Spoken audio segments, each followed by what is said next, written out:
Hello again, everyone. Good morning. This is week 6. So put week 6 at the top here if you have not already done so.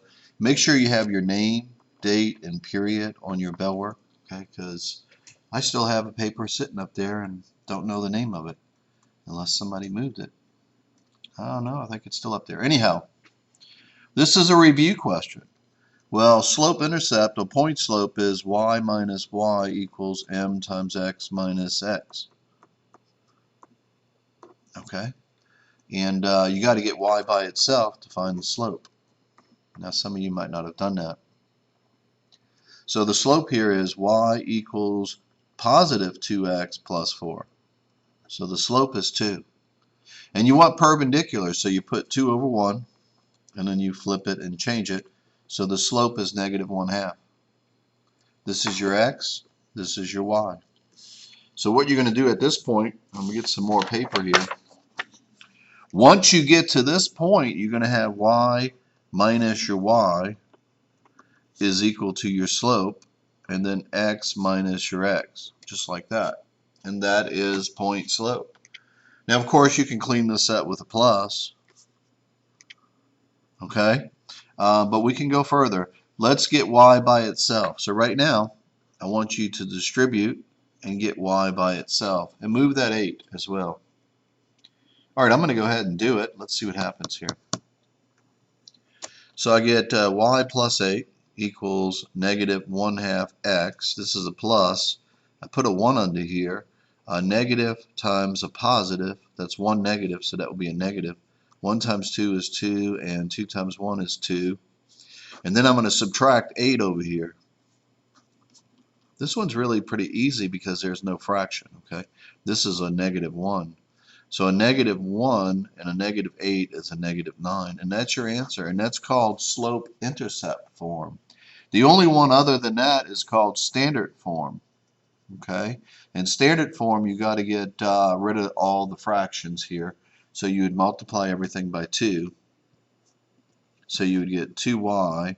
These 2's cancel equals a negative x. And then a negative 18. In standard form, you got to move the x's and y's over here. So it's going to be x plus 2y is equal to a negative 18. And that's called standard form. We went over all 3 forms here, just so you know. We did point slope, which is the first one I used. And then I did slope-intercept form. And then I did standard form. Make sure you know all 3 of these, okay? There they are. All right, let's go on. Trig. Well, you know SOHCAHTOA, so write that down. SOHCAHTOA. Tomorrow I'll probably give you a quiz on the trig and count it as a homework lesson or classwork lesson, and that will just be to see if you know what you're doing. Just a little spot check. So I'm standing here, and I want to see your dot. This one's opposite, and this one's the hypotenuse. So that's an O and an H, so that's sine. So it's going to be the sine of 30 degrees is equal to opposite over the hypotenuse. So I'm going to multiply by 10 and I'm done. So I get my calculator, start up your magic calculator, and press 30, and then press sine, and then times 10, and then press equals. I get 5 feet. And there it is, and that's trig. The next one is similar to what you had on your worksheet yesterday. If you were absent, you know, there's a worksheet folder by the pencil sharpener, so you don't have to ask me. Okay. Let's take a moment and everyone point at the worksheet folder, so everybody knows. And okay, now let's take a moment and point to the homework wall. Okay, so everybody knows that. Well, we're standing at A, and sine is opposite over the hypotenuse, so the opposite is 3 and the hypotenuse is 5. So this should be 3 over 5. Real easy. Today you have a worksheet. Now if you can't be with us, I'll try to show you the worksheet. This worksheet is word problems. Now if you ask for this worksheet, I can shoot you a copy. So I can scan it and shoot you a copy. Maybe you can see it. Now these are going to be a little bit more challenging, okay? There's something called angle of depression and angle of elevation. These are the answers down here. So we're going to work just a few of these, and then I want you to rework them, okay? So on a clean sheet of paper, let's take a look at number 1. Let me make that bigger so we can read it. All right, that might be big enough. Anyhow, here it is. Lindsay, let me check my focus before I go too much further. Focus looks okay. I think we're doing good with that. All right, so it says Lindsay is 9.2 meters up. A meter is about 3 feet. So Lindsay is somewhere up here. So put a L for Lindsay and put 9.2. The angle of depression. Okay, if you're way up here in the crow's nest, let's say, and you look straight out, that's called your line of sight. Line of sight. Write that down. And then the angle of depression is 79 degrees. Depression means you're going down. So the angle of depression is 79 degrees. Here's your right triangle here. So you definitely want to have a right triangle to use trig. Find the distance from Pete to the base of the building. Well, Pete is down here, I guess. And the base of the building means the bottom of the building. So looking for that. Now, what you need to know is the angle of depression is the same as the angle of elevation. I want you to write that down. Angle of depression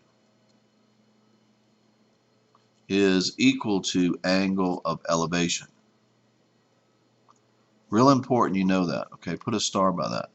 These are called alternating interior angles. Those of you who learned your angles, those are called alternating interior angles. Let me minimize this again so I can get some work done here. All right, close this window.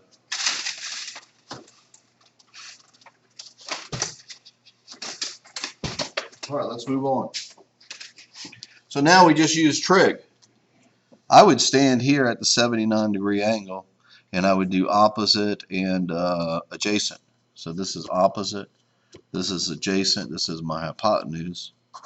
So I'm looking for an O and an A, so that's going to be the tangent of 79 degrees is equal to opposite over adjacent. Now put a 1 under here. You want to move the x up here and move the tangent down there. Now if you don't understand that, cross multiply, but I'm just going to use that little trick.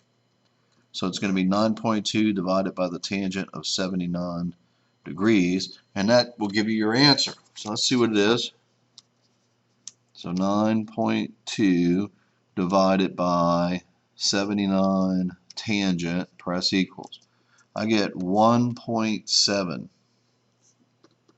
And that's kind of what I'm going to go with there. Okay, so 1.7 on that one right there. Book has 1.9. Actually, I could probably round this off to 1.8.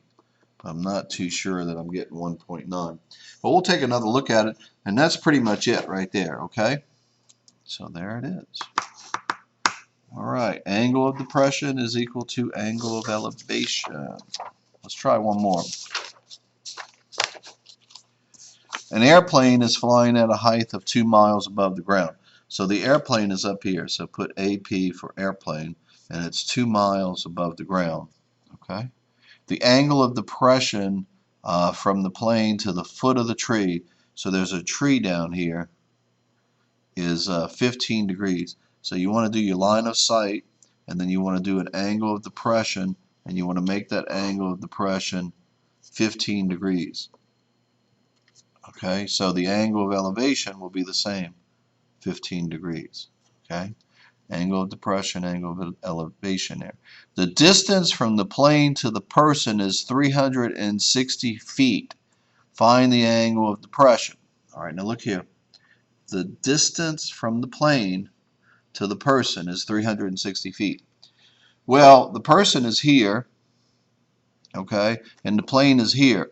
Question is, does the 360 go here or does it go here? And that's what you have to decide on this one right here. Okay, so let me move this up a little bit.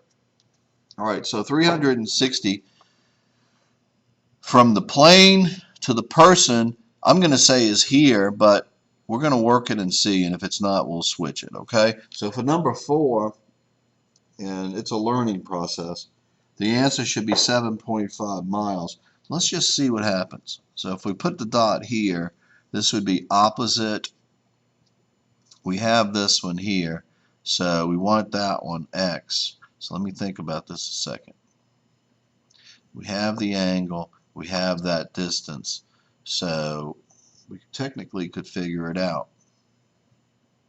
Let me pause this a second.